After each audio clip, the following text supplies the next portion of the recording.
अस्सलाम वालेकुम। Corporate reporting का हमारा ये एक थ्योरेटिकल चैप्टर है, is regulatory framework of accounting. इसको ज़रा हमने क्या करना है, डिस्कस करना है।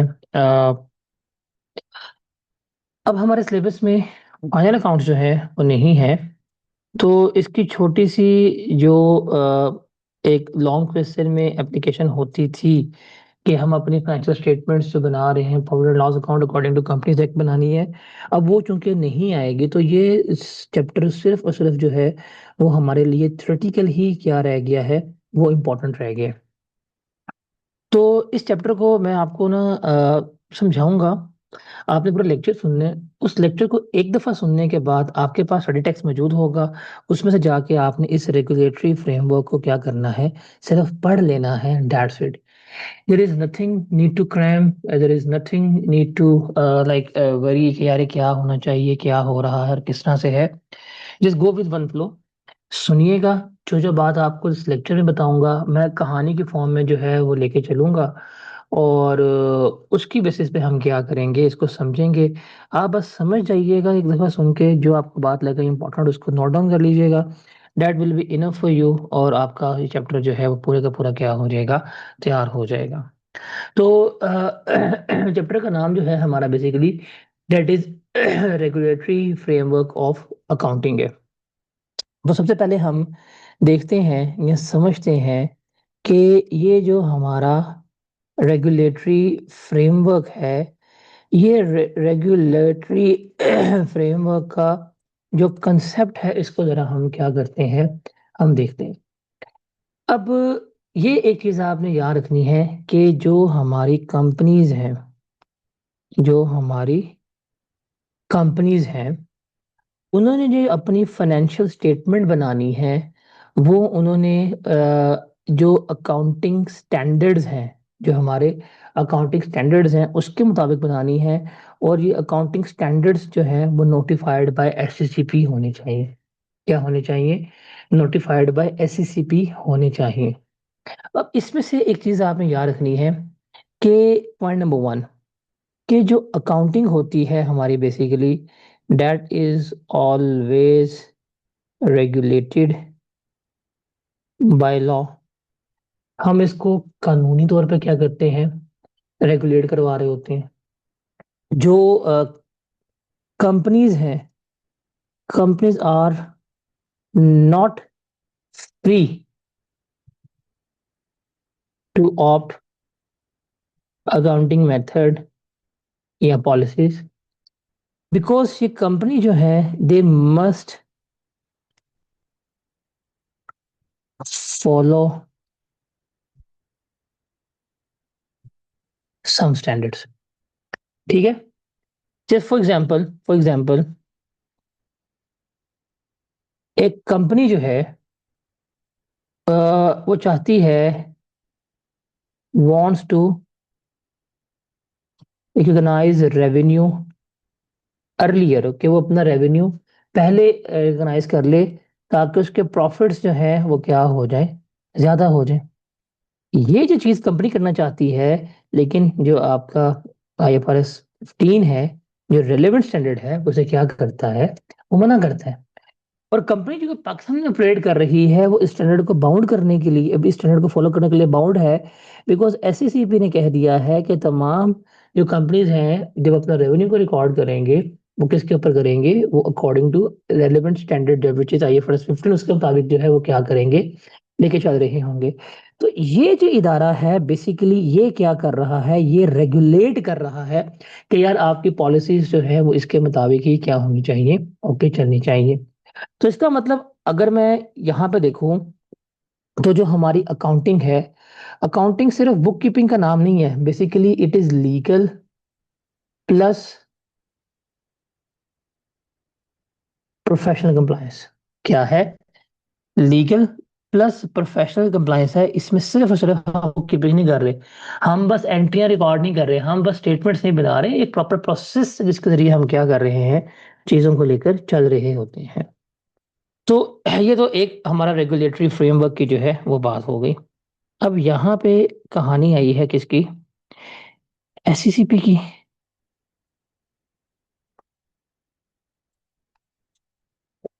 एसएससीबी क्या होता है? Security exchange commission of Pakistan. आप लोगों ने लॉ पढ़ा होगा, आप लोग उससे ज़्यादा जानते होंगे, मैं तो नालायक मिल रहा हूँ। अब एसएससीबी बेसिकली क्या है? ये रेगुलेटर है। ये क्या है? रेगुलेटर अथॉरिटी है। किसकी? जो भी आपका कंट्री का कॉरपोरेट सेक्टर है उसको रेगुलेट करती है। जो भी आपका कैपिटल मार्केट है उसको क्या करती है? ये उसको रेगुलेट करती है और डिसाइड करती है, फैसला करता है एससीसीपी के कौन से अकाउंटिंग रूल्स या स्टैंडर्ड्स जो हैं वो क्या होने चाहिए, वो हमें एप्लीकेबल होने चाहिए। ठीक है? बिकॉज अगर मैं एससीसीपी के फंक्शंस की बात करूं, अगर मैं एससीसीपी के फंक्शंस की बात करूं, तो एसएससीपी के ये कुछ फंक्शंस आ सकते हैं। Number one, that is regulate companies. Company से क्या करेगी? रेगुलेट कर रही होती है। Number two is that is protecting investors, ये इसमें आ सकते हैं। उसके बाद जो है अप्रूव स्टैंडर्ड्स, ये भी इसका काम है। नंबर फोर पे इंश्योर ट्रांसपेरेंसी, वो इसमें आती है। नंबर फाइव पे जो कैपिटल मार्केट है, आपके सरमायादाराना मार्केट, इसको कंट्रोल करना भी क्या है? वो एसईसी के ऊपर जो है वो इसकी फंक्शन है। Just take an example, just take an example कि फॉर एग्जांपल एक लिस्टेड कंपनी है, और लिस्टेड कंपनी जो है फॉर एग्जांपल वो अपनी करंट लायबिलिटीज जो है वो जान के अपनी ओवरस्टेट अंडरस्टेट करती हैं। क्या करती हैं? अंडरस्टेट करती हैं अपनी परफॉर्मेंस बेहतर दिखाने के लिए। एससीसी को लग जाए पता कि भाई आपने जान के किया है, तो एससीसी पे क्या कर सकता है? आपके ऊपर पेनल्टी जो है वो इम्पोज कर सकता है कि भाई ये आपने क्या किया है, आपने दो नंबरी जो है वो यहाँ पे की है, इसलिए आपको क्या दी जाएगी? सजा जो है वो दी जा रही होगी। अब एससीसीपी तो हमें लग गया कि यार ये इदारा है जो रेगुलेटरी अथॉरिटी है। लेकिन ये एससीसीपी जो है ये एक लीगल अथॉरिटी है। अगर मैं बात करूं ना, ये एससीसीपी जो है वो क्या है? ये एक कानूनी, एक लीगल फॉरम है। क्या है? एक लीगल फॉरम है, लीगल अथॉरिटी है, जहां पे इसको क्या कर रहे हैं? ये सारा इम्प्लीमेंट कर रहे हैं। लेकिन एससीसीपी ने सारा कुछ करना है बेसिकली, जहां पे एससीसीपी ने ये अकाउंटिंग स्टैंडर्ड्स को अप्रूव करवाना है। अगर हम इसकी बात करें तो इसको कुछ प्रोफेशनल्स चाहिए।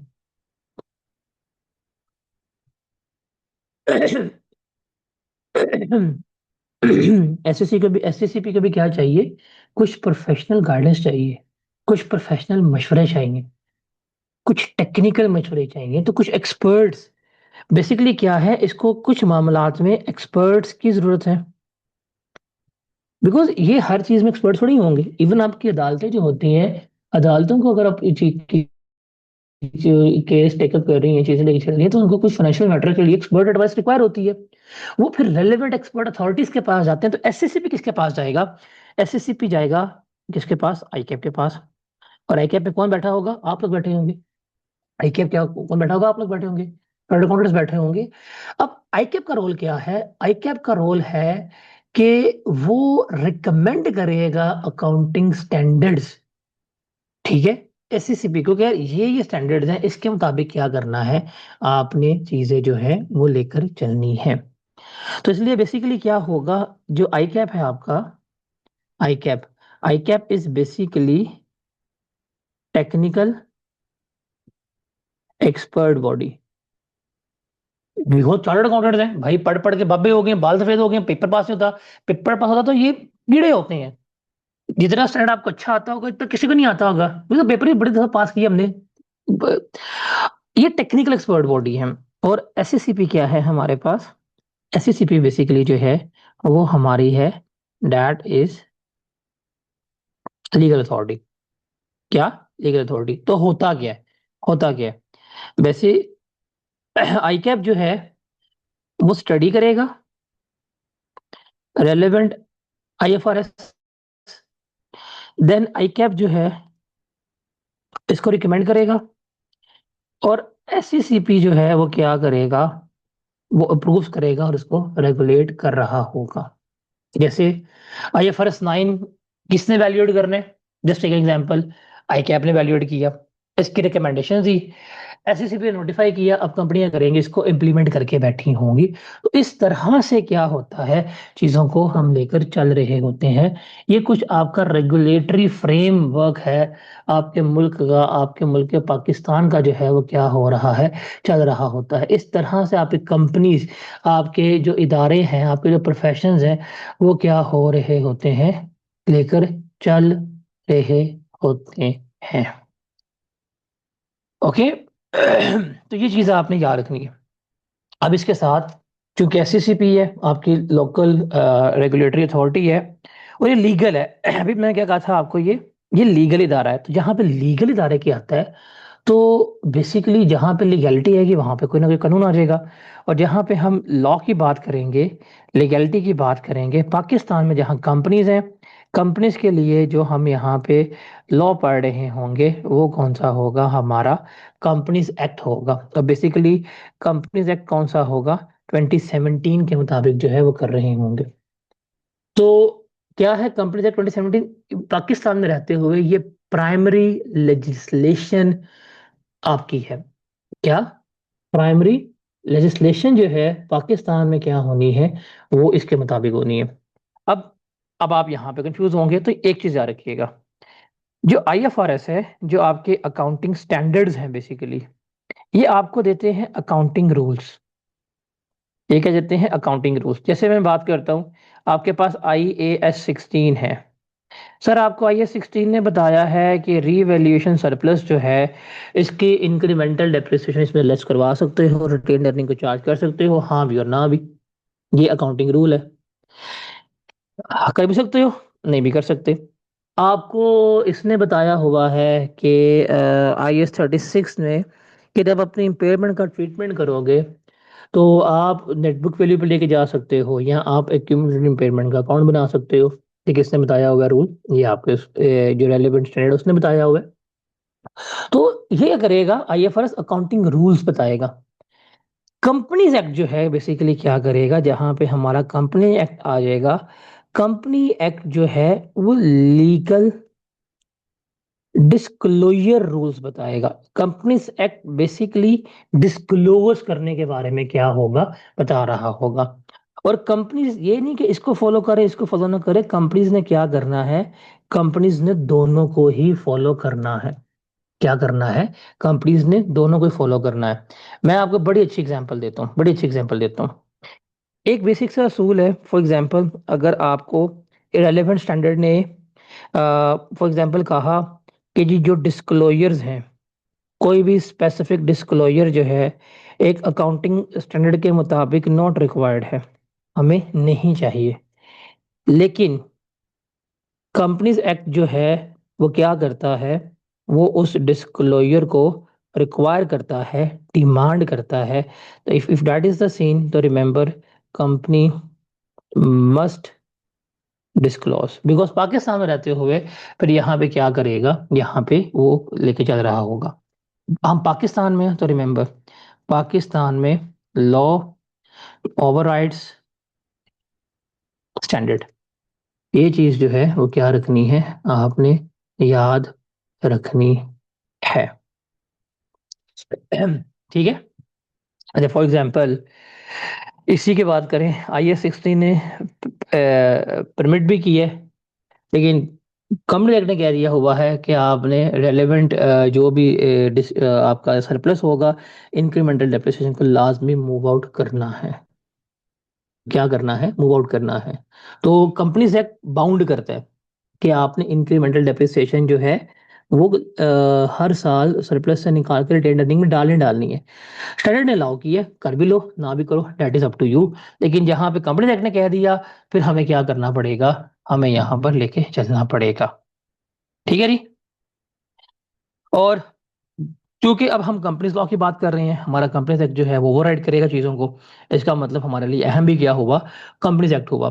तो जब हम कंपनीज एक्ट की बात करते हैं तो कंपनीज एक्ट के कुछ स्केड्यूल्स जो हैं, कुछ शेड्यूल्स जो हैं, वो हमने क्या करने हैं, वो हमने यहाँ पर लेकर चलने हैं। तो बेसिकली तीन स्केड्यूल्स हैं जो हम यहाँ लेके चलेंगे। एक होगा हमारे पास थर्ड स्केड्यूल, एक होगा हमारे पास फोर्थ स्केड्यूल, और एक होगा हमारे पास फिफ्थ स्केड्यूल। जो थर्ड स्केड्यूल है basically that is related to classification of companies, कि कंपनीज की क्लासिफिकेशन हमने वो देखनी है। जो फोर्थ स्केड्यूल होगा that is basically related for disclosure for listed companies, और फिफ्थ कैजुअल होगा that is disclosure for other companies. इसको हम क्या करेंगे, लेके चल रहे होंगे। तो अ, अगर मैं इसको समराइज करूं, थोड़ी सी बात करना चाहूं, जो थर्ड स्केड्यूल है वो बताएगा हु यू आर, कि भाई तुसी हो कौन, पब्लिक कंपनी हो, प्राइवेट कंपनी हो, एमएनसीज हो, पब्लिक इंटरेस्ट कंपनी, कौन हो, ये बताएगा। क्या, ये बताएगा। और जो फोर्थ और फिफ्थ कैजुअल होंगे वो बताएंगे कि व्हाट यू डिस्क्लोज, कि भाई तुमने बयान क्या करना है, देखना टेल यू दिस। तो इसमें जो फोर्थ कैजुअल होगा that is for the listed company, और फिफ्थ कैजुअल होगा वो किसके लिए होगा, प्राइवेट कंपनी। मतलब प्राइवेट कंपनी जो है वो फिफ्थ कैजुअल डिस्क्लोजर देगी, और जो लिस्टेड कंपनीज होंगी वो क्या देंगी, हमारे फोर्थ कैजुअल डिस्क्लोजर जो है वो दे रही होंगी। हाँ, और चूंकि डिस्क्लोजर होना भी कहाँ पे है, आपने डिस्क्लोज आउट करना भी अपनी फाइनेंशियल स्टेटमेंट्स में है। तो फाइनेंशियल स्टेटमेंट्स के आपको ऑब्जेक्टिव्स जो हैं वो तो पता ही होते हैं। अब जब फाइनेंशियल स्टेटमेंट की बात करते हैं तो इसमें हमारे पास क्या आती हैं, इसमें हमारे पास एसओएफपी आती हैं, इसमें हमारे पास एसओसीआई आती हैं, इसमें हमारे पास एसओसीआई आती है, इसमें हमारे पास कैश फ्लोज आता है, इसमें हमारे पास नोट्स जो हैं वो आ रहे होते हैं। तो आप ऑब्जेक्टिव आपने सारे देने होते हैं, objective for investor, banks, government employer, suppliers, investor, सारे के आपने अपने ऑब्जेक्टिव जो है वो क्या करने होते हैं, पूरे करने होते हैं। और फिर जब इसकी बात होते हैं तो फिर यहाँ मिशन स्टेटमेंट आ जाती है। जब मिशन स्टेटमेंट की बात करें तो हमारे पास कुछ इदारे हैं, अब हर इदारा जो है अपने मिशन पे काम कर रहा है। जैसे एससीसीपी के मिशन की बात करें, एससीसीपी किस मकसद पे काम कर रहा है, तो एससीसीपी का मिशन है कि जो भी आपकी रिपोर्टिंग हो रही है वो क्या हो, फेयर हो, एफिशिएंट हो, ट्रांसपेरेंट हो, इन्वेस्टर की प्रोटेक्शन होनी चाहिए, और ग्रोथ ऑफ सेक्टर के लिए जो है ये कुछ एससीसीपी के मकासद जो हैं वो होते हैं। जैसे इन्वेस्टर का ट्रस्ट स्टैब्लिश करने के लिए, मार्केट स्टेबिलिटी के लिए, फ्रॉड की प्रिवेंशन के लिए एससीसीपी जो है वो आ रही होती है। और एसएससीपी ने चूंकि अकाउंटिंग स्टैंडर्ड्स जो हैं वो इम्प्लीमेंट करवाने हैं, तो स्टैंडर्ड की बात करें तो आईएफआरएस की डेवलपमेंट के लिए कुछ स्टेजेस जो हैं वो होते हैं। तो इसमें छोटी सी चीज़ें हैं कि आपके इंटरनेशनल अकाउंटिंग स्टैंडर्ड से, जो आपकी इंटरनेशनल अकाउंटिंग स्टैंडर्ड कमेटी जो है वो शुरू, पहले आईएएसबी था, इंटरनेशनल अकाउंटिंग स्टैंडर्ड बोर्ड था, अब ये क्या है, कमेटी है, आईएएससी है। आईएएस इंटरनेशनल अकाउंटिंग स्टैंडर्ड से होते हैं। फिर इसकी जो इंटरप्रिटेशन होती हैं, जो भी हमारी इंटरप्रिटेशंस होती हैं, वो जिसको हम कहते हैं एसआईसी, वो भी हमारी इंटरप्रिटेशन केमिस्ट्री जो है वो इशू करती है। और अब चूंकि हमारे जो इंटरप्रिटेशंस होती हैं इनको हम कहते हैं बेसिकली इफ्रिक कहते हैं। और जो हमारे अकाउंटिंग स्टैंडर्ड हैं अब हम इनको आईएफएस नहीं कहते, ये हमारे इंटरनेशनल फाइनेंशियल रिपोर्टिंग स्टैंडर्ड्स जो हैं वो कहला रहे होते हैं। ठीक है। तो रिमेंबर आईएफआरएस जो है कब लगाना है, अभी हमने बात की थी। ग्लोबली आईएफआरएस इशू होंगे, लेकिन पाकिस्तान में जो एससीसीपी नोटिफाई करेगा उसको ही हम क्या करेंगे, हम उसको यहाँ पर लेकर चल रहे होंगे। तो पाकिस्तान में आईएफआरएस की इम्प्लीमेंटेशन का अगर प्रोसेस की बात करूं तो क्या होगा, अगर आपने कोई भी रेलेवेंट स्टैंडर्ड पाकिस्तान में अडॉप्ट करना है तो उसका प्रोसेस क्या होगा। सबसे पहले जो आई कैप की, जो हमारा आई कैप है, जो उसकी अकाउंटिंग स्टैंडर्ड भी जो होगी, अकाउंटिंग स्टैंडर्ड कमेटी होगी या बोर्ड होगा बेसिकली, वो क्या करेगा, वो जो रेलेवेंट आईएफआरएस होगा उसको क्या करेगा, रिव्यू करेगा। फिर उसके बाद जो भी उसमें इंटरप्रिटेशन के इश्यूज हैं, इम्प्लीमेंटेशन के इश्यूज हैं, वो क्या किए जाएंगे, वो इसमें आइडेंटिफाई किए जाएंगे। उसके आइडेंटिफाई करने के बाद फिर क्या किया जाएगा, यहाँ पे फिर हमारे पास कोऑर्डिनेशन की जाएगी with SECP and state bank of Pakistan के। यार ये रेलिवेंट स्टैंडर्ड्स को आप यहाँ पे ये करें, लेके चलें, कोऑर्डिनेट किया जाएगा। फिर इनसे डिस्कस करने के बाद आई कैप जो है वो क्या करेगा, रिकमेंडेशन दे देगा। जब रिकमेंडेशन दे देगा तो SCCP जो है वो क्या कर देगा, वो उसको जो भी आपका ऑफिशियल गजट होगा उसमें क्या कर देगा, नोटिफाई कर देगा। जब नोटिफाई कर देगा तो that relevant standard is become legally enforceable in Pakistan. तो ये कुछ मोटी मोटी सी कहानी जो है वो हमारी क्या होती है, चल रही होती है। तो अभी सिर्फ मैंने आपको बताया कि ये रेगुलेटरी इन्वायरमेंट है जिसको हम क्या कर रहे होंगे, लेकर चल रहे होंगे।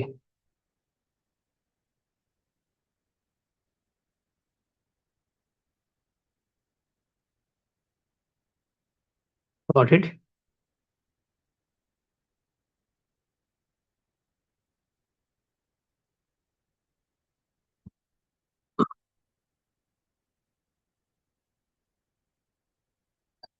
तो ये पूरी कहानी है जो मैंने आपको बताई है कि भाई कहानी है क्या।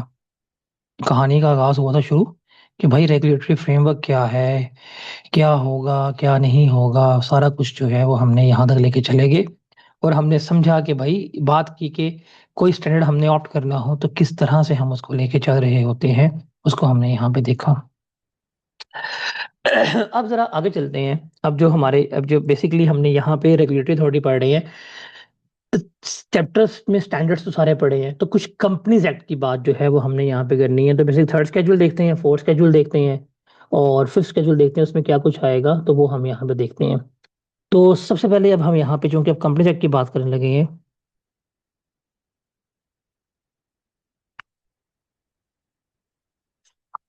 कंपनीज एक्ट की बात करें तो कंपनीज एक्ट में सबसे पहले हमने जो चीज़ एक्सप्लेन करनी है, that is your third schedule. आप लोगों ने कंपनी लॉ पढ़ा होगा।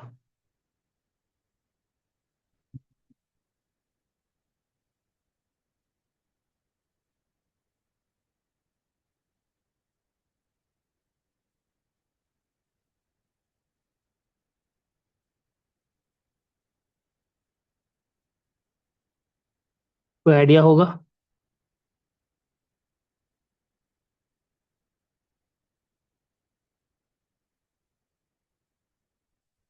वहां पे आपने इन स्केड्यूल्स को जो है वो डिस्कस भी किया होगा। तो थोड़ी सी लॉ की बातें जो आपने उस जमाने में लॉ में पढ़ी होंगी जरा उसको देखते हैं। जब जो कंपनीज एक्ट का थर्ड थर्ड स्केड्यूल है ना, इसमें हमारे पास जो है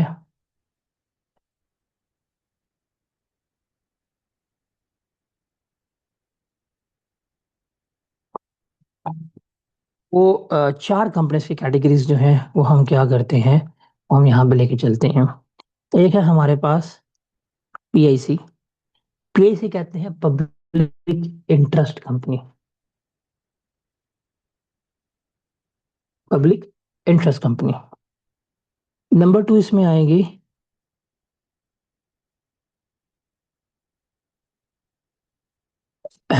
large size company. Number three इसमें आएगी MSC, मीडियम साइज कंपनी।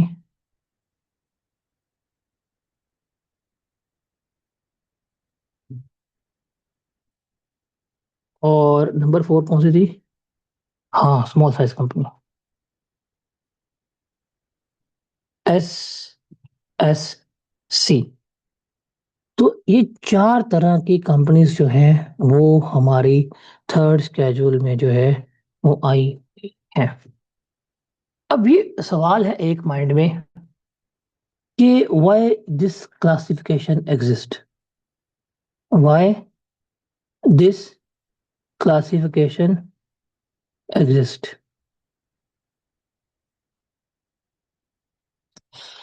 साफ सीधी बात है, अगर मैं इन चारों कंपनीज की बात करूं, पब्लिक इंटरेस्ट कंपनी को, या लार्ज साइज कंपनी को, या मीडियम साइज कंपनी को, या स्मॉल साइज कंपनी को, और कुछ सवालों को अगर जनरेट करने की कोशिश करूं, तो इन चारों कंपनी का रिस्क लेवल जो है वो डिफरेंट है। चारों कंपनीज की पब्लिक अकाउंटेबिलिटी डिफरेंस है। चारों कंपनी की जो है पब्लिक अकाउंटेबिलिटी डिफरेंट है, तो उनकी डिस्क्लोजर रिक्वायरमेंट डिफरेंट होगी।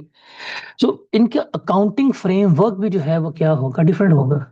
एक आपका लार्ज स्केल बैंक है, एक आपका लार्ज स्केल बैंक है, एक आपकी प्राइवेट शॉप है। दोनों का रिस्क, दोनों का इम्पैक्ट डिफरेंट है। क्योंकि रिस्क डिफरेंट है, इम्पैक्ट डिफरेंट है, सो रिपोर्टिंग रिक्वायरमेंट भी क्या होंगी, डिफरेंट होंगी। यार एक कंपनी है इंटरलूप, बहुत बड़ी कंपनी है पाकिस्तान की।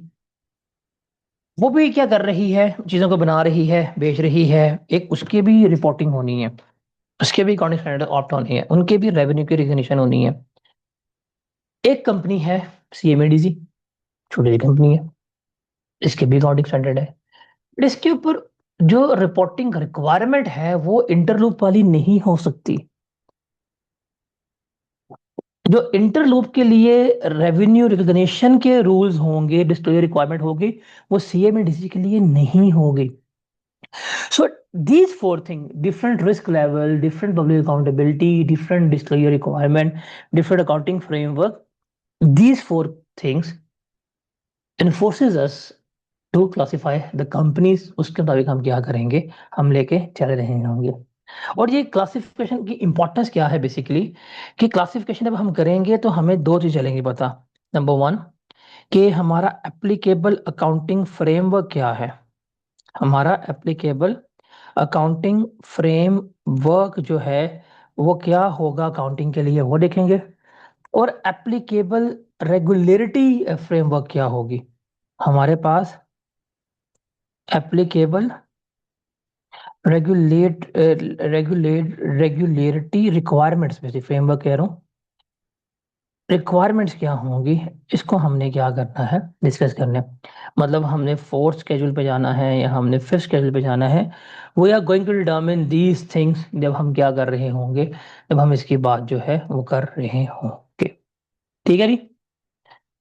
सो क्या मैंने बात कही थी आपको, क्लासिफिकेशन क्यों करनी है, ताकि हमें अकाउंटिंग और डिस्क्लोजर रूल्स जो है पता चल सके। क्लासिफाई किया, कंपनी का टाइप लगा, पता लग गई, जी फोर्थ स्केड्यूल लगा दो, या क्या लगा दो, फिफ्थ स्केड्यूल जो है लगा दो। लिस्टेड कंपनी है फोर्थ स्केड्यूल, प्राइवेट कंपनी है तो फिफ्थ स्केड्यूल जो है वो क्या करो, हम इसको लेकर चल रहे होंगे। ये चीज आपने क्या रखनी है, याद रखनी है।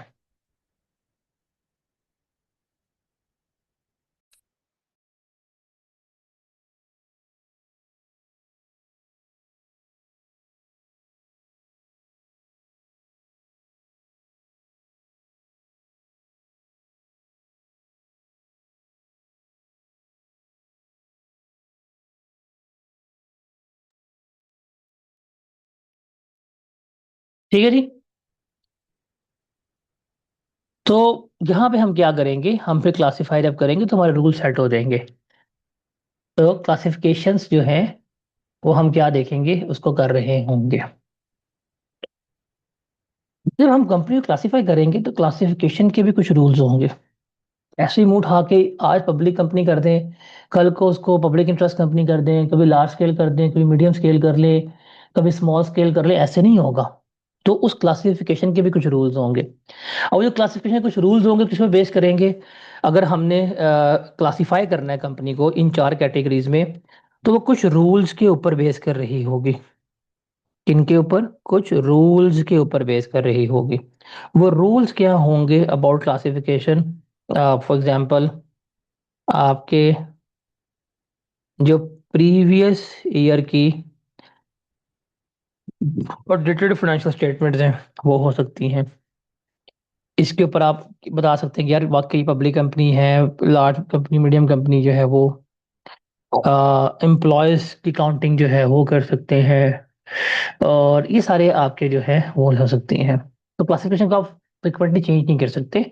आप इसको अपना एक दफा क्लासीफाई कर लिया तो जब तक उसको सस्टेन करेंगे, फिर आप क्या कर रहे होंगे, चीजों को लेकर चल रहे होंगे। अब हम जरा इन कंपनीज की वन बाय वन बात करते हैं। पहले हमारे पास आ जाएगी पीआईसी, पब्लिक इंटरेस्ट कंपनी। कौन सी? Public interest company. अब पब्लिक इंटरेस्ट कंपनी जो है हमारे पास बेसिकली पीआईसी, इसमें कौन कौन सी कंपनी हैं?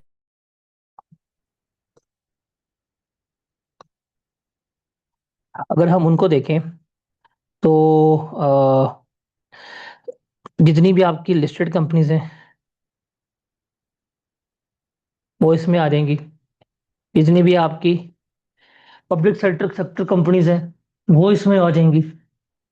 जितनी भी आपकी पब्लिक यूटिलिटी कंपनीज हैं, अब यूटिलिटी कंपनीज में sir S S G P L आ गई, S N G P L आ गई, लेस्को आ गया, वापडा आ गया, ये सारी इसमें आ रही होती हैं। उसके अलावा जो आपकी एसेट होल्डिंग कंपनी है बेसिकली, एक होती है आपकी फिड्यूशरी एसेट होल्डिंग कंपनी। इसमें बैंक्स हैं, इंश्योरेंस हैं, म्यूचुअल फंड्स कंपनी आती हैं, वो इसमें आ जाएंगी। आपकी शुगर इंडस्ट्री जो है वो इसमें आ जाएगी। फिर वो तमाम कंपनी जिसके लार्ज पब्लिक शेयर होल्डिंग है वो इसमें आ रही होगी। तो ये है आपकी पब्लिक इंटरेस्ट कंपनी। तो जहां पब्लिक ज्यादा होगी वहां फिर हाई पब्लिक अकाउंटेबिलिटी भी होगी ना, बिकॉज यहाँ पे अवाम का पैसा इन्वॉल्व है। यहाँ पे जो कि अवाम का पैसा इन्वॉल्व है तो फिर अकाउंटेबिलिटी भी क्या होनी चाहिए, ज्यादा होनी चाहिए। लिस्टेड कंपनीज होगी पाकिस्तान की जितनी भी हैं, बैंक्स हो गए, इंश्योरेंस कंपनी हो गई, पेंशन फंड, म्यूचुअल फंड्स वगैरह, ये सारे जो है वो उस पे आ रहे होंगे, ये इसमें आती हैं। फिर ये सारी कंपनीज आएंगी ना इसमें। अब इसमें अगर आप देखें तो इनकी लिस्टिंग जो होगी उसके ऊपर डिपेंड करेगा। अगर ये पब्लिक है तो इनके ऊपर हम लगा देंगे fourth schedule.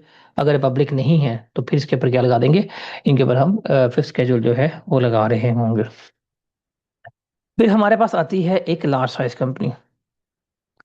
Large size company basically क्या होती है, ये if I am not wrong, ये आपने एक दफ़ा वेरीफाई कर लेना बुक से। If I am not wrong, basically these are non listed companies which qualifies any of the following. मैं अपना ना कंपनीज लॉ भी यहाँ पे रिवाइज कर रहा हूँ। लॉन्च कंपनी है which इनमें से कोई भी चीज को क्वालिफाई कर ली हो क्या? नंबर वन, कि उसका जो पेड अप कैपिटल है विच इज ग्रेटर देन और इक्वल टू 200 मिलियन, या जो उसका टर्नओवर है that is greater than 800 million, उसके जो मुलाजमीन हैं, एम्प्लॉयज जो है वो 750 से अबव है, यहाँ जो उसका आई गेस फॉरेन कंपनी है उसका जो टर्नओवर है वो 1 बिलियन से ज्यादा हो, या कोई एनपीओ है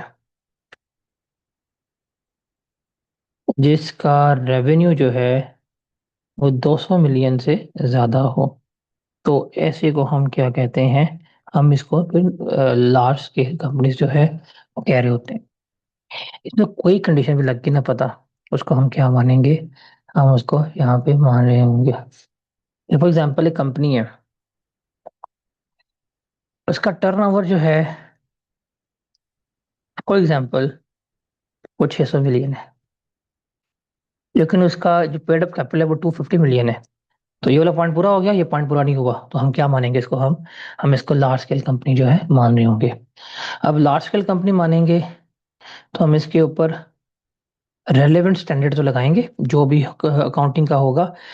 लेकिन फिर इसकी डिस्क्लोजर रिक्वायरमेंट के लिए हम कौन सा ले जाएंगे, हम फिफ्थ स्केच ले लेंगे, बिकॉज कौन सी कंपनी है आपकी नॉन लिस्टेड कंपनीज जो है उसमें आ रही होगी।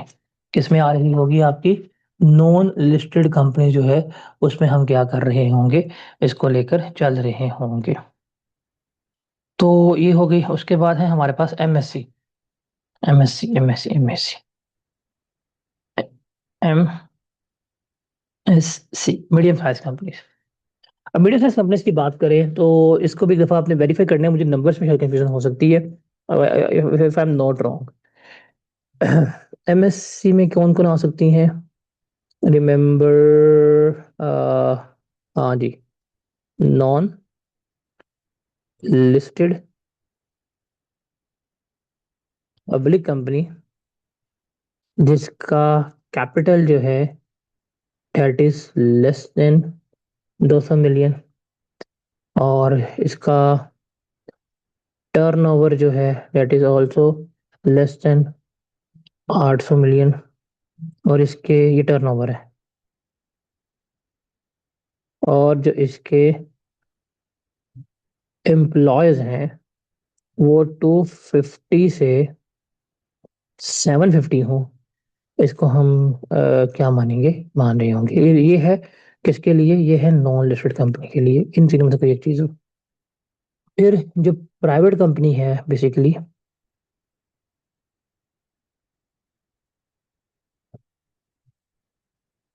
इसके लिए जो कैपिटल है बेसिकली वो रुपीज 10 से लेके 200 मिलियन पे हो। या टर्नओवर जो है 150 मिलियन से लेके 800 मिलियन हो। और एम्प्लॉयज जो है वो रुपीज कह रहा हूँ 250 से लेके 750 हो। ये इसमें आती है। या जो हमारी फॉरेन कंपनी है उसका रेवेन्यू 1 बिलियन से कम हो। और जो इसके एनपीओ है इसका रेवेन्यू जो है वो अगर 200 मिलियन से कम हो, इसको हम क्या मानेंगे, medium size company. Moderate risk है, मॉडरेट डिस्क्लोजर जो है वो मानेंगे। तो इसमें जो रिवाइज स्टैंडर्ड्स होंगे उनको हम क्या करेंगे, कंप्राइज करेंगे। उसके मुताबिक ही हम क्या कर रहे होंगे, इसको लेकर चम रहे होंगे।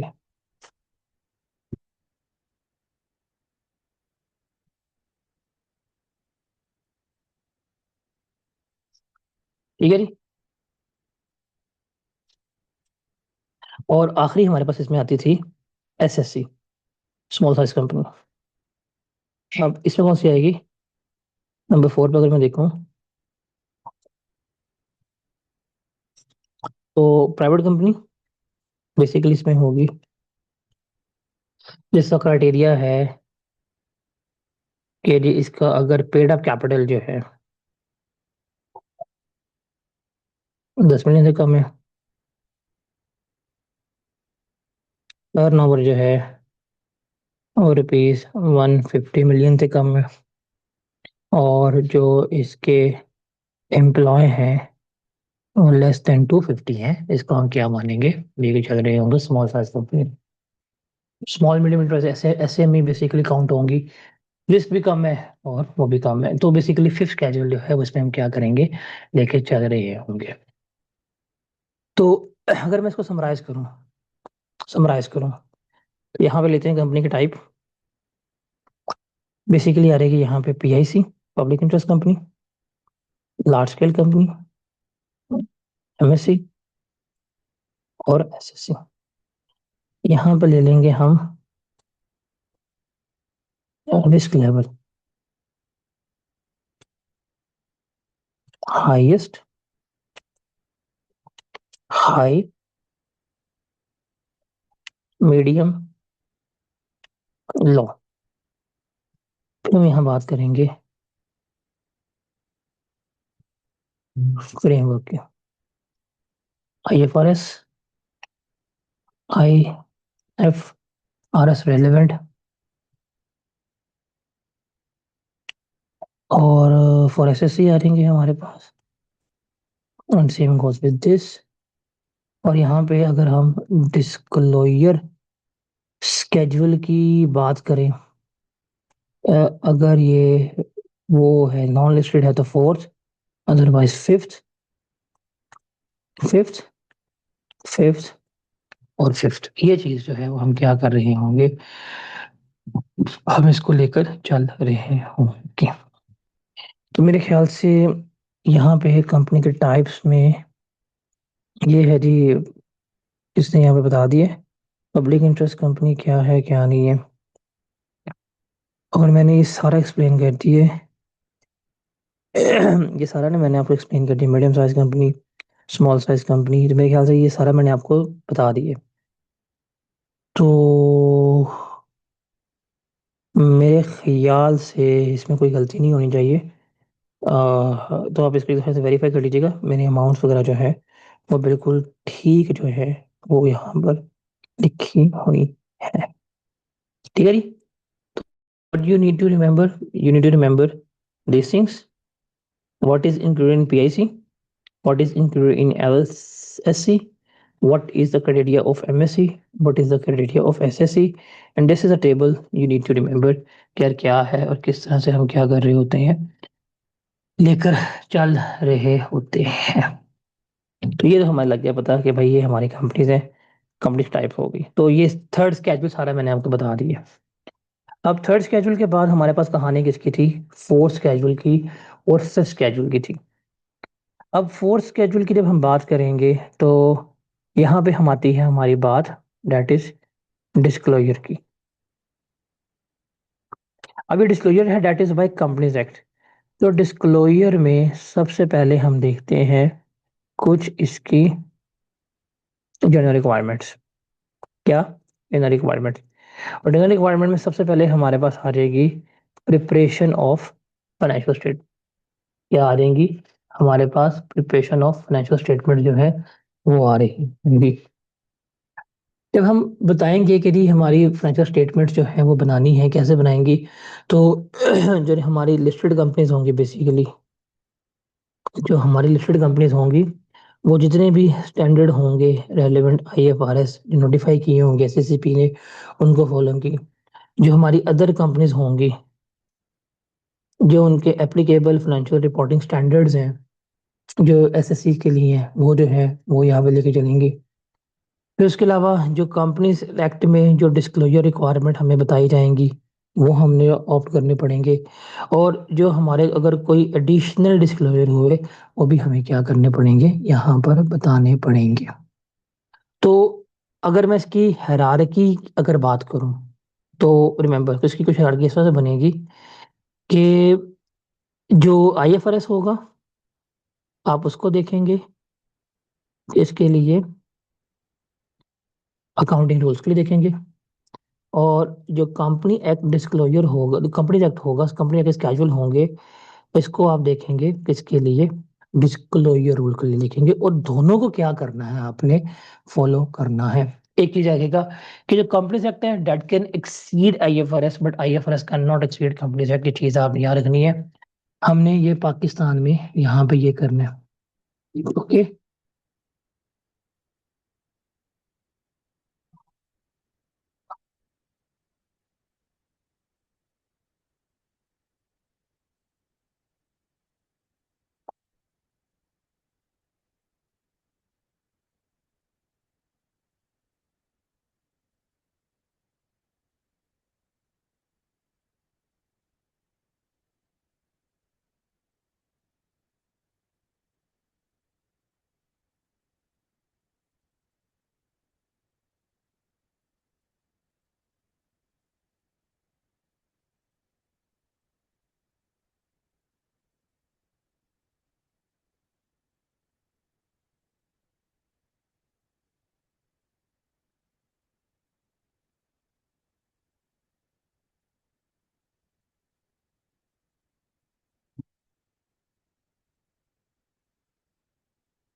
उसके बाद है डिस्क्लोजर रिक्वायरमेंट तो हमारे पास ये आ जाएंगी।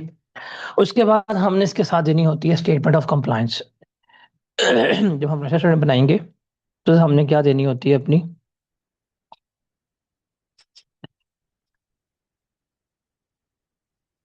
स्टेटमेंट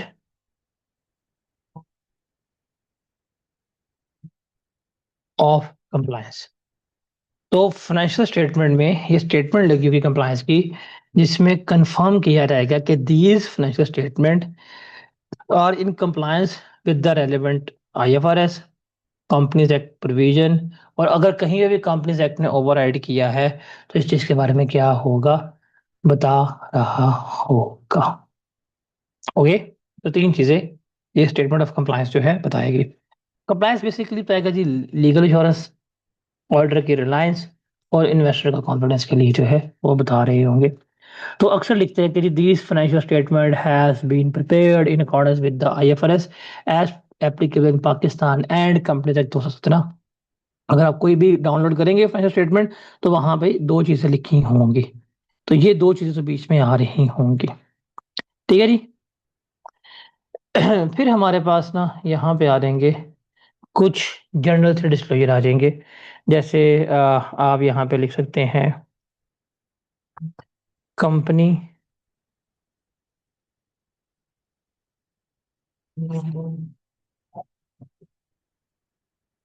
इंफॉर्मेशन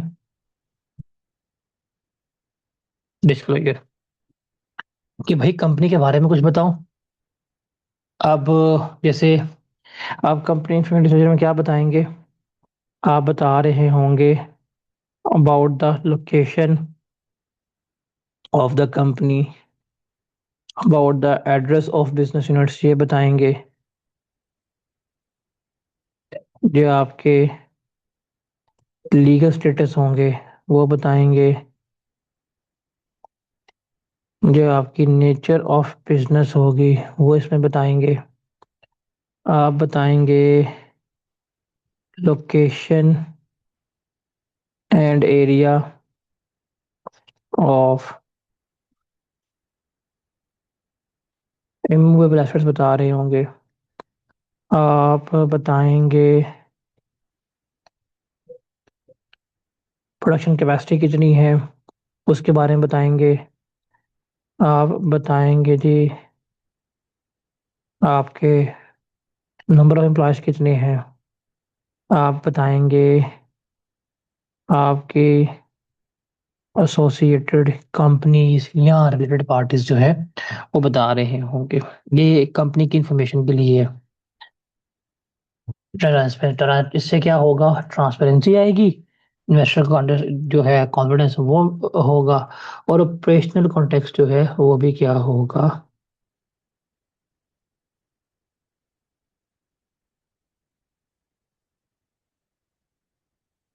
पता चल रहा होगा। ठीक है। जैसे फॉर एग्जाम्पल मैन्युफैक्चरिंग यूनिट बताएंगे फैक्ट्रिकेशन क्या है, इंस्टॉल कैपेसिटी क्या है, एक्चुअल प्रोडक्शन क्या हुई है, ओवर अंडर ही सारा कुछ जो है वो बता रहे होंगे। ये कंपनी की इंफॉर्मेशन के लिए डिस्क्लोजर आ रहा होगा। उसके बाद आपके पास आएगा पीपी डिस्क्लोजर। ये आपके लिए बड़ा मजे का होगा। तो जितना तुम लोगों ने पीपी पीपी किया हुआ ना जिंदगी में, एफ आर से लेके, तो वो इसमें आएगा जी हमारे पास पीपीई डिस्क्लोजर। पीपीई क्या मतलब क्या है, प्रॉपर्टी इक्विपमेंट। तो जो पीपी डिस्क्लोजर की बात करेंगे तो बेसिकली हम पीपीई डिस्क्लोजर के ऊपर जो लोकेशन होगी वो बताएंगे, लोकेशन ऑफ द पीपी। अब उसमें क्या कुछ आएगा, number one location and area of land आएगा, यूजेज ऑफ एसेट्स आएंगे इसमें से। उसके अलावा जो आपकी प्रोडक्शन कैपेसिटी इस्तेमाल हुई है, यूटिलाइजेशन जो है वो बता रहे होंगे। फॉर एग्जाम्पल अगर कंपनी है उसका 72 एकड़ का प्लांट है तो बताएंगे।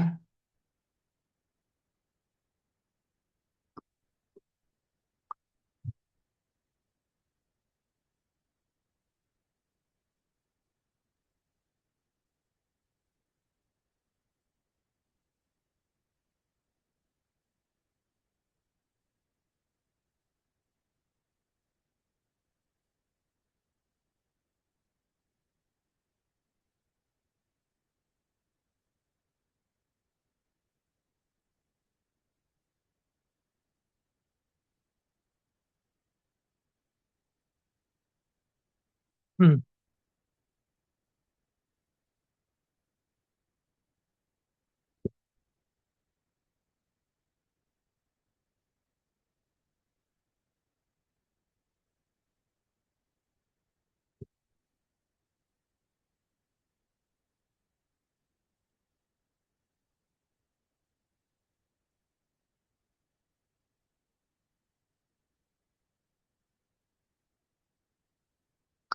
उसके बाद है हमारे पास नंबर 5 पे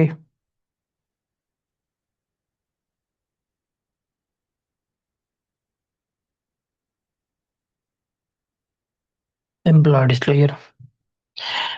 इसमें क्या बताना है आपने? एम्प्लॉयज एट ईयर एंड और average number of employees during year, ये बताएंगे। उसके बाद नंबर 6 पे आ जाएगा आपके पास, if I am not wrong, that is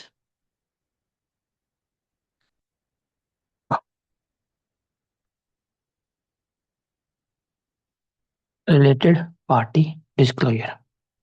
और जब रिलेटेड पार्टी में आएंगे तो हमने इसमें बताना होगा बेसिकली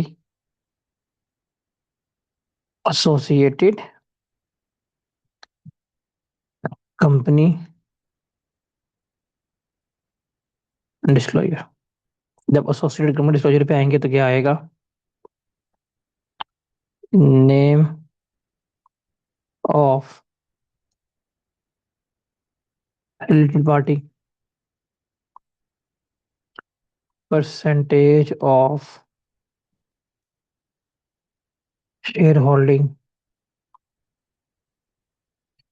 रिलेशनशिप स्टेटस, सिंगल या कट गया है, वट जो भी है, सॉरी बेसिस ऑफ रिलेशनशिप।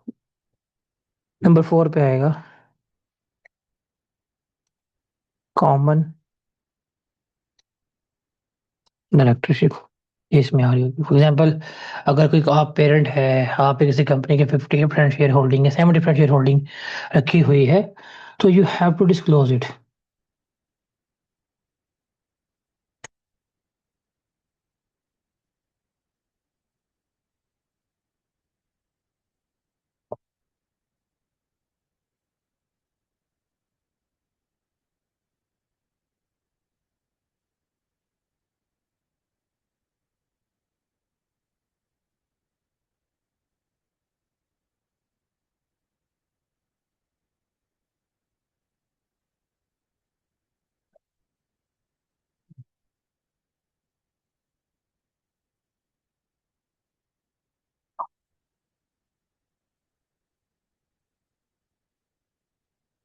उसके बाद कौन सा आता था?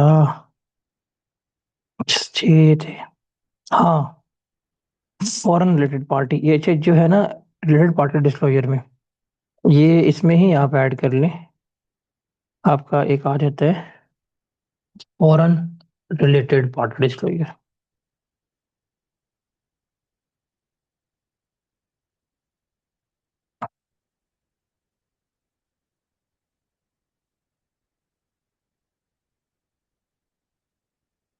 इसमें क्या कुछ आएगा फॉरेन रिलेटेड पार्टी में? One, name and country.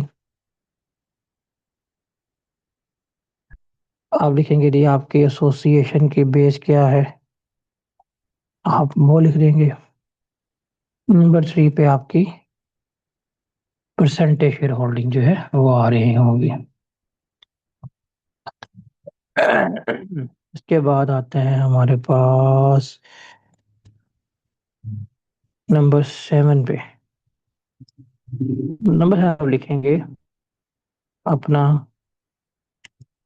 Credit facilities disclosure. Simple आएंगे जी, nature of credit facilities available हैं, यूज हैं, कितनी है वो बताएंगे। उसके अलावा जो आपकी एलसीज होंगी, लेटर ऑफ क्रेडिट, वो आ जाएंगे। आपकी जो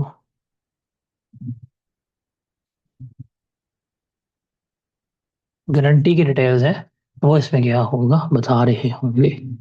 आपके ख्याल से इससे क्या एडवांटेज होंगे? सिंपल सी बात है, लिक्विडिटी को एनालिसिस करने के लिए, फाइनेंसिंग कैपेसिटी को अंडरस्टैंड करने के लिए वो जो है आप कर रहे होंगे, बता रहे होंगे। उसके बाद आएगा आपके पास बेसिकली आईपीओ प्रोसीड्स यूटिलाइजेशन या आईपीओ प्रोसीड्स डिस्क्लोजर आएगा। आईपीओ कहते हैं बेसिकली इनिशियल पब्लिक ऑफर कह रहे होते हैं। इसमें आप बताएंगे जी कि आपने यूटिलाइजेशन ऑफ फंड्स के बारे में थ्रू आईपीओ वो बताएंगे। या अगर अभी आईपीओ नहीं हुई तो प्रोग्रेस टिल इम्प्लीमेंटेशन ये आप क्या होंगे बता रहे होंगे। उसके बाद आ जाएगा जी हमारे पास नोवा, that is foreign investment, foreign investment disclosure. ये इम्पोर्टेंट होगा, इसमें आप चीजें बता रहे होंगे कि आपने पाकिस्तान से बाहर कहाँ कहाँ इन्वेस्टमेंट की हुई है, उसको हम क्या करेंगे यहाँ पर डिस्कस आउट जो है वो कर रहे होंगे। आपके ख्याल से इसमें क्या कहना चाहिए?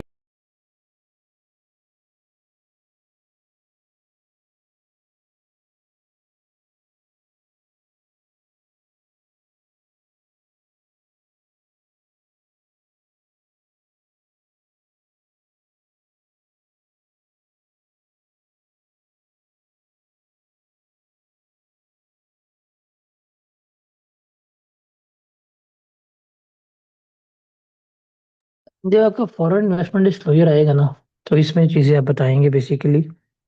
ये आपके पास आ जाएगा नेम एंड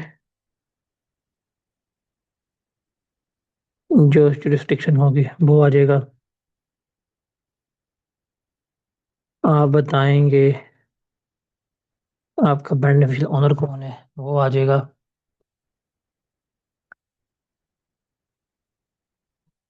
कितनी अमाउंट इन्वेस्टेड की है वो इसमें आ जाएगी।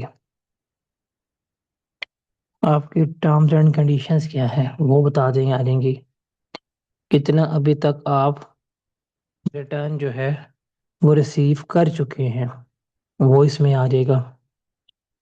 आपकी लिटिगेशन जो होगी उसकी डिटेल्स इसमें आ जाएंगी।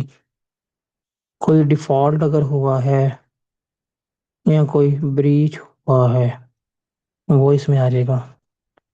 और एंड पे आएगा जी हमारे पास गेन या लॉस ऑन डिस्पोजल जो है वो इसमें आ रहा का। इसको देख लीजिएगा, दैट इज इम्पोर्टेंट वही।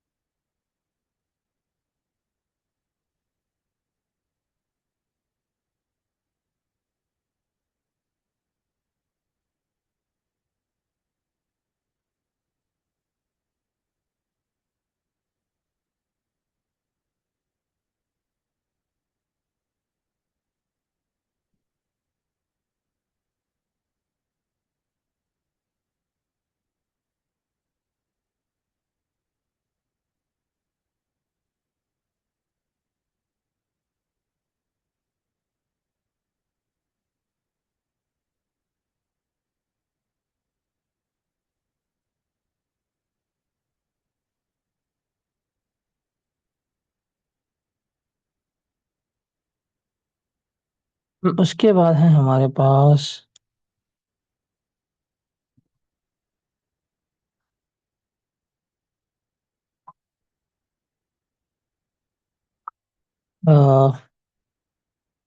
ये डेट वाज हमारा फॉरेन इन्वेस्टमेंट डिस्क्लोजर ना। हाँ, इसके बाद हमारे पास एक होता है फॉरेन डेट डिस्क्लोजर।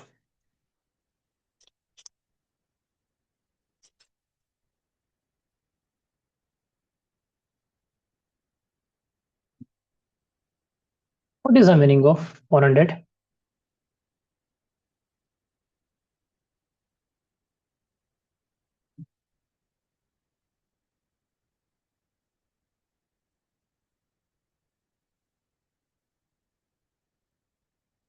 कर्जा।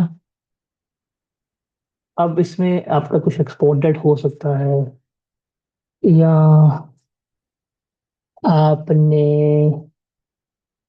कोई ट्रेडिंग का सॉर्ट ऑफ जो है वो डेट ले सकते हैं, ट्रेड डेट बेसिकली इसमें आ सकते हैं। वो चीज़ जो है वो इसमें क्या करेंगे आप बता रहे होंगे कि क्या है।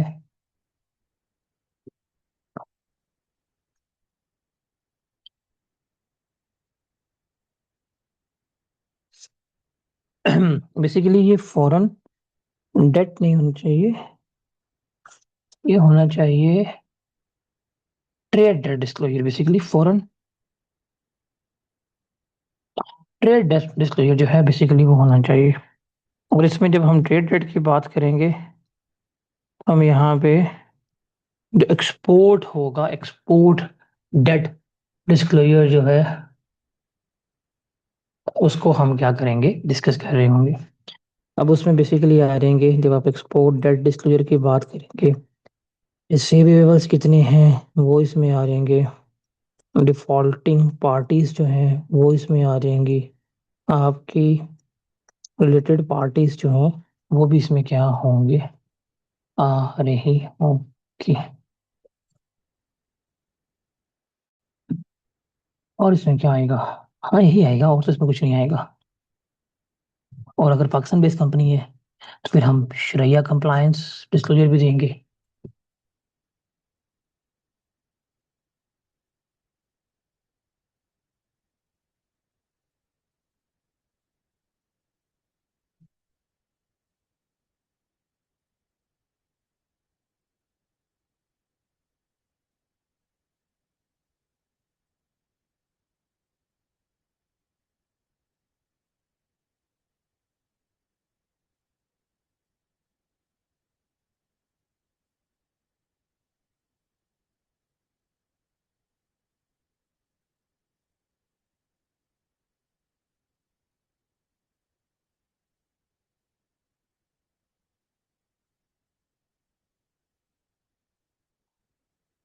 Lemons पे you can say that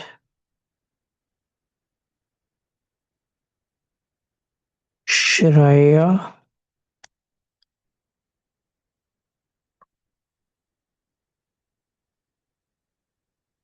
compliance disclosure क्या आएगा, इस्लामिक लॉन्स वो इसमें आ जाएंगे। आपके पास आ जाएगा शराया शरिया कंप्लाइंट डिपॉजिट्स, वो बताएंगे। ये आपने प्रॉफिट अर्न किया है वो बताएंगे।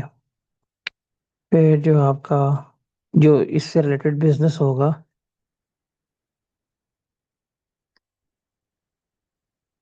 सेगमेंट रेवेन्यू इसको बताएंगे। इस्लामिक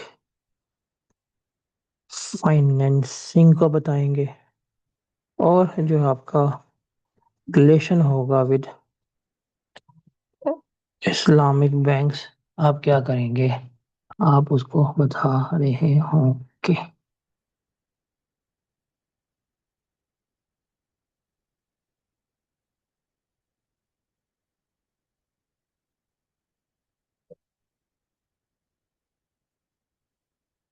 ठीक है, तो ये कुछ हमारे डिस्क्लोजर जो है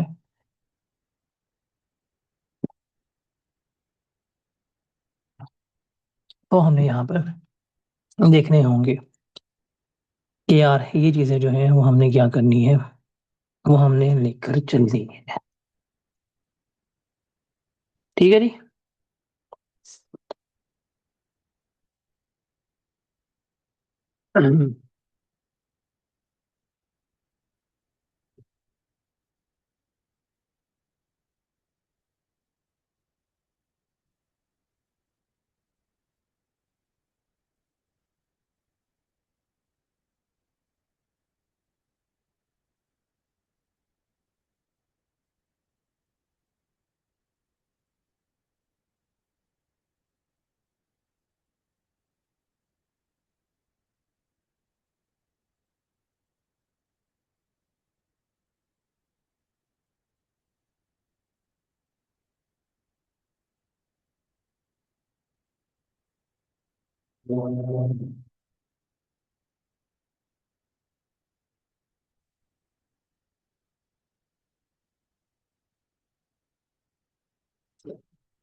उसके बाद है हमारे पास फाइनेंशियल स्टेटमेंट्स रह गई हैं।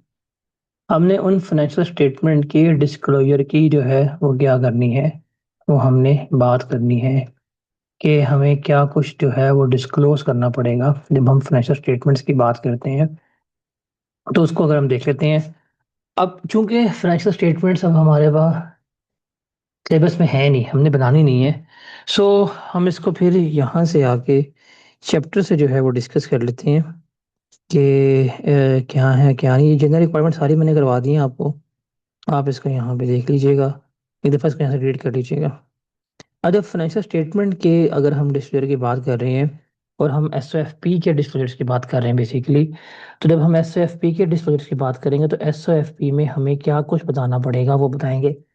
सबसे पहले आ जाएंगे हमारे पास सन्ड्री डिस्क्लोजर रिक्वायरमेंट्स, जिसमें हम बताएंगे कि यार एसेट्स जो हैं इनको as a separate line of item show करेंगे कि पीपी पे सरप्लस कितना है, लॉन्ग टर्म डिफर्ड कितने हैं, प्रीपेमेंट्स कितने हैं, अनपेड डिविडेंड कितना है, अनक्लेम्ड डिविडेंड कितना है, कैश और बैंक बैलेंसेस कितने हैं, ये सारा कुछ हम क्या करेंगे बता रहे होंगे।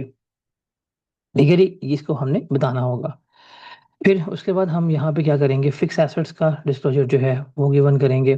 जब हम फिक्स एसेट्स के डिस्क्लोजर की बात करेंगे तो हम बताएंगे कि कितने एसेट्स हैं जो कंपनी के नेम पे नहीं है। अगर हमने एसेट परचेज की हैं, कंपनी के नेम पे नहीं है, पोजेशन नहीं है, कंट्रोल नहीं, इसके बारे में आप क्या करेंगे बताएंगे, रीजन, डिस्क्रिप्शन, वैल्यू, जो पर्सन जो है उसको होल्ड कर रहा है वो बताएंगे। अगर कोई लैंड इंटर लिटिगेशन है तो उसके बारे में क्या करेंगे, आप चीज़ों को बता रहे होंगे। ठीक है जी।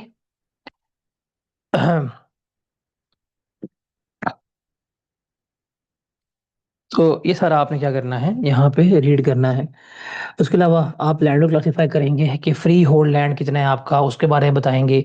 लीज होल्ड लैंड कितना है उसके बारे में जो है वो बता रहे होंगे।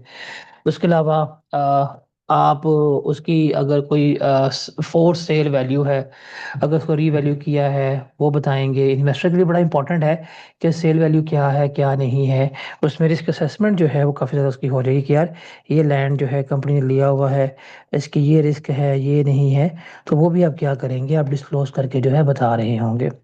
फिर अगर आपके जो एसेट वगैरह डिस्पोज ऑफ होंगे उनके बारे में भी क्या करेंगे, ये होंगे जो उनकी डिस्पोजल की डिस्क्लोजर रिक्वायरमेंट होगी वो, कि अगर बुक वैल्यू 5 मिनट से ज़्यादा है और एसेट्स की बुक वैल्यू, अगर एग्रीगेट बुक वैल्यू 5 मिनट से ज़्यादा है और एसेट की बुक वैल्यू 5 मिनट से ज़्यादा है, तो आप डिस्क्लोज करेंगे उसकी कॉस्ट कितनी है, आप उसकी बताएंगे बुक वैल्यू कितनी है, सेल प्राइस क्या था, मोड ऑफ डिस्पोजल क्या था, परचेज डिटेल क्या थी, गेन हुआ लॉस हुआ, कंपनी का रिलेशन क्या था, ये सारा कुछ जो है वो क्या करना है, आपने बताना होगा।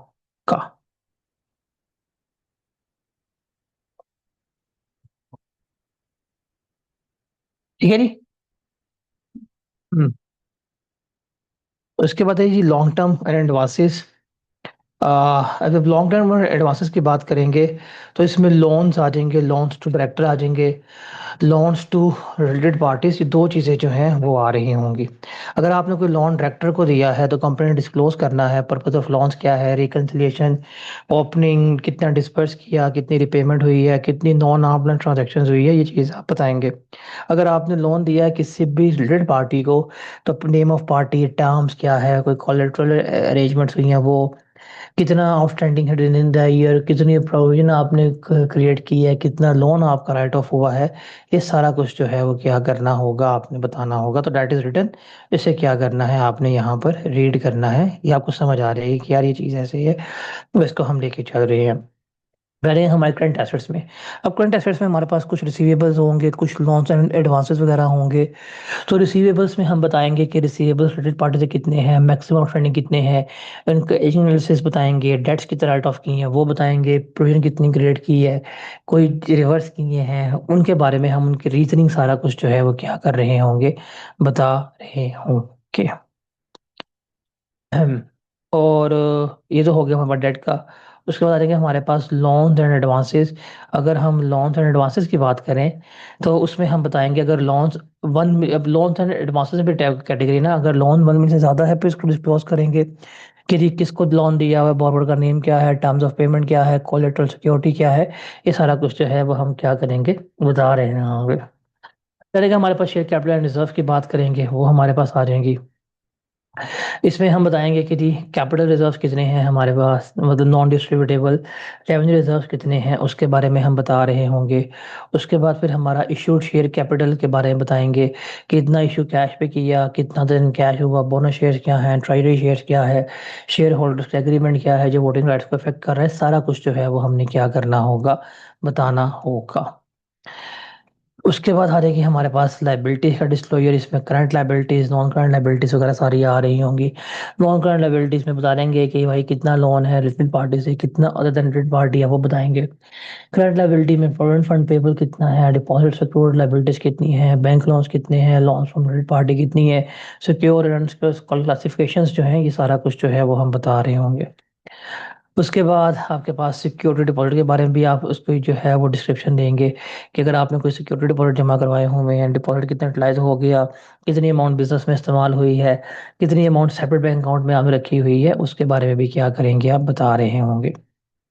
बताएगा हमारा कंटीजेंसीज एंड कमिटमेंट्स क्या है, कि कंपनी बताएगी कि भाई कंपनी की लीगल प्रोसीडिंग डिटेल्स क्या है, कोर्ट नेम क्या है, पार्टीज कितनी है, कितना रिलीफ मिला है, क्या फैक्चुअल बेसिस क्या है, तो सारी कंटीजेंसीज जो है वो क्या करनी होगी, उसने डिस्क्लोज आउट करनी होगी। इसके साथ आ जाएगा जी हमारे पास फॉर्मेट आ जाएगा। फॉर्मेट में हमने नॉन करंट एसेट्स जो है वो सेपरेट शो करने होंगे, करंट एसेट्स जो हम सेपरेट शो करेंगे, हमारे पास क्या नहीं टोटल एसेट्स आ जाएंगे।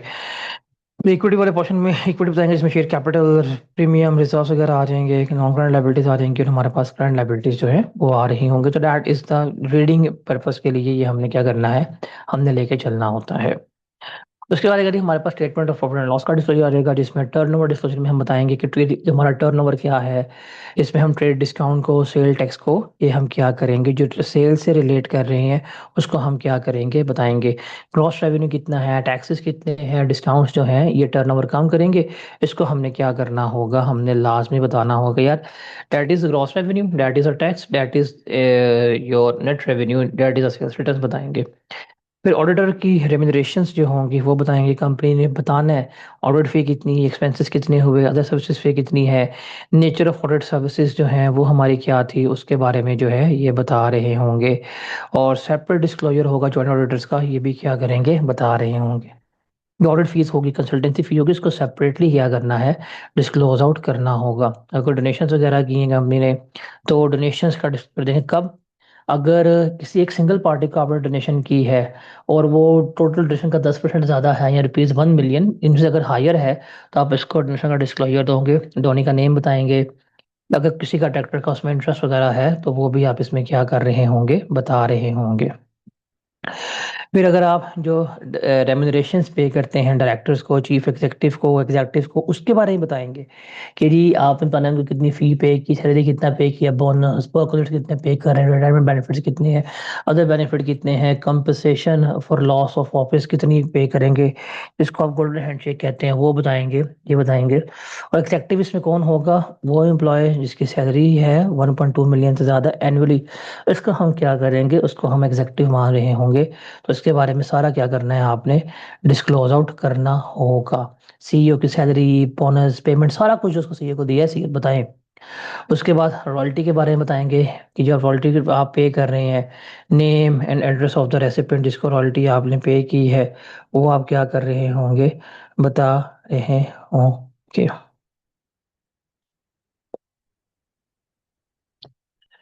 ठीक है। रिलेशनशिप क्या है कंपनी का, डायरेक्टर का, ये सारा कुछ जो है वो क्या करेंगे, आप बता रहे होंगे। और अगर आप इसके फॉर्मेट के ऊपर आए, तो फॉर्मेट हमारा कुछ इस तरह से बनेगा। रेवेन्यू उसमें कॉस्ट ऑफ सेल 10 करेंगे, फिर जीपी आ रहेगा, अदर इनकम ऐड करेंगे, फिर expenses, finance cost, profit before tax, tax होता ये आ रहेगा।